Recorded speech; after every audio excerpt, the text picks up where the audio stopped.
Di zaman sekarang ini, media sosial memang gak bisa terlepas dari kehidupan kita. Banyak berita atau informasi yang kita tahu sumbernya dari media sosial. Dan disadari atau enggak, hampir sepanjang waktu, mulai dari bangun tidur sampai mau tidur lagi, kita terhubung dengannya. Ngomong-ngomong, media sosial apa sih yang paling sering kamu pakai? Dan berapa lama dalam sehari kamu online? Tahu nggak sih, ternyata penggunaan media sosial bisa menyebabkan gangguan mental loh buat penggunanya. Sebagai informasi nih, pengguna internet telah tumbuh sebesar 7,6% selama setahun terakhir, menjadi 4,72 miliar. Angka itu setara dengan lebih dari 60% dari total populasi dunia.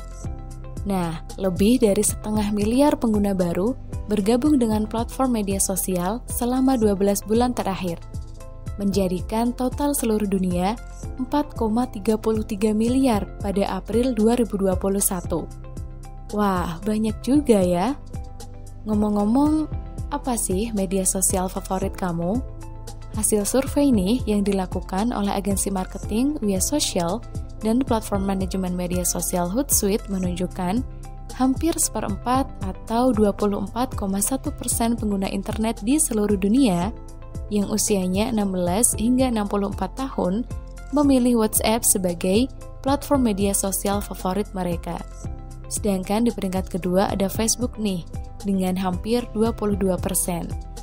Terus di peringkat ketiga ada Instagram dengan 18,4%. Sementara Twitter ada di urutan keempat meskipun kurang dari 5% responden memilih opsi ini.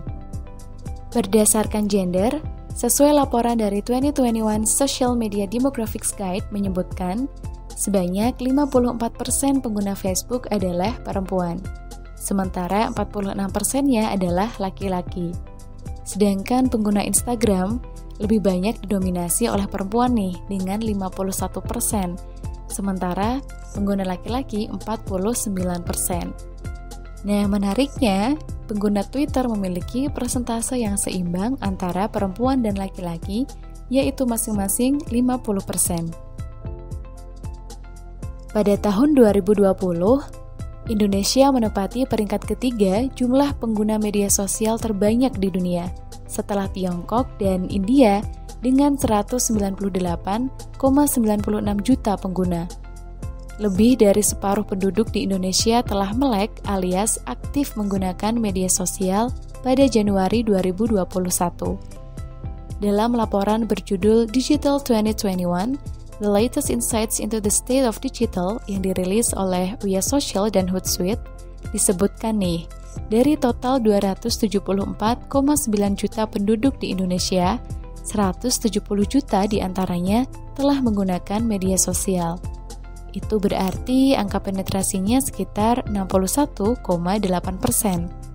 Angka pengguna aktif media sosial di Indonesia tersebut tumbuh sebesar 10 juta atau sekitar 6,3% dibandingkan bulan Januari 2020. Meskipun nih, media sosial bisa jadi sarana buat menjalin komunikasi dan update informasi terkini, kamu sadar nggak sih kalau media sosial bisa membuat penggunanya kecanduan? Pada kasus-kasus tertentu, seseorang bisa loh sangat takut dan cemas kalau nggak terhubung dengan akunnya walau hanya beberapa menit. Kamu pernah nggak merasa kayak gitu? Kalau iya, hati-hati nih. Bisa jadi secara nggak sadar, kamu terkena sebuah gangguan yang disebut fear of missing out, alias FOMO. Jadi sebenarnya, apa sih FOMO itu? FOMO adalah sebuah perasaan atau persepsi bahwa orang lain lebih bersenang-senang, menjalani kehidupan, atau memiliki pengalaman yang lebih baik dibanding diri kita. Hal ini melibatkan rasa iri yang mendalam, yang pada akhirnya bisa mempengaruhi kepercayaan diri seseorang. Orang yang mengalami gangguan FOMO merasa takut dan cemas kalau dicap gak update, gak gaul, dan ketinggalan berita yang lagi viral. Contoh nyata nih yang bisa kamu temukan dalam kehidupan sehari-hari. Ada orang yang beli iPhone seri baru setiap tahun karena takut ketinggalan teman-temannya yang pamer ponsel di Instagram. Ada yang memutuskan menikah karena cemas ketinggalan tren mengirim foto prewedding di fitur story WhatsApp. Ada juga yang ikut-ikutan berinvestasi karena takut ketinggalan teman-temannya yang update harga saham tiap hari di Twitter. Orang dengan gangguan FOMO biasanya akan mengecek media sosial saat pertama kali bangun tidur. Kesulitan dalam memanajemen waktu dan menghabiskan kurang lebih 400 menit per hari untuk mengecek media sosial. Kebanyakan nih, orang yang terkena FOMO berusia 16 sampai 35 tahun dan sebanyak 8 dari 10 orang dengan FOMO percaya nih kalau media sosial digunakan untuk menunjukkan siapa dirinya dan apa aja yang dilakukan. Mereka juga merasa nih, kalau profil di media sosialnya itu penting banget untuk menggambarkan kepribadian mereka yang sebenarnya. Orang dengan gangguan FOMO adalah orang yang paling gampang cemas, nggak nyaman, dan gelisah kalau ketinggalan informasi apapun di media sosial. Menurut Department of Psychology, School of Social Sciences, Nottingham Trent University, Inggris, FOMO adalah suatu kondisi yang bisa menyebabkan orang berlaku di luar batas kewajaran di media sosial. Selain takut ketinggalan berita atau tren di media sosial, mereka ini juga kadang sengaja memposting gambar, tulisan, atau bahkan mempromosikan diri yang belum tentu jujur hanya demi terlihat update. Ironisnya nih, hal ini bisa dianggap sebagai cari sensasi dan kebahagiaan yang mereka tampilkan di media sosial adalah tidak nyata, alias palsu atau semu. Terus, apa yang bisa dilakukan buat mengatasi gangguan FOMO? Coba deh, kamu lakukan kebalikan dari FOMO, yaitu JOMO. JOMO ya, bukan jomblo. Apa itu JOMO? JOMO merupakan singkatan dari Joy of Missing Out.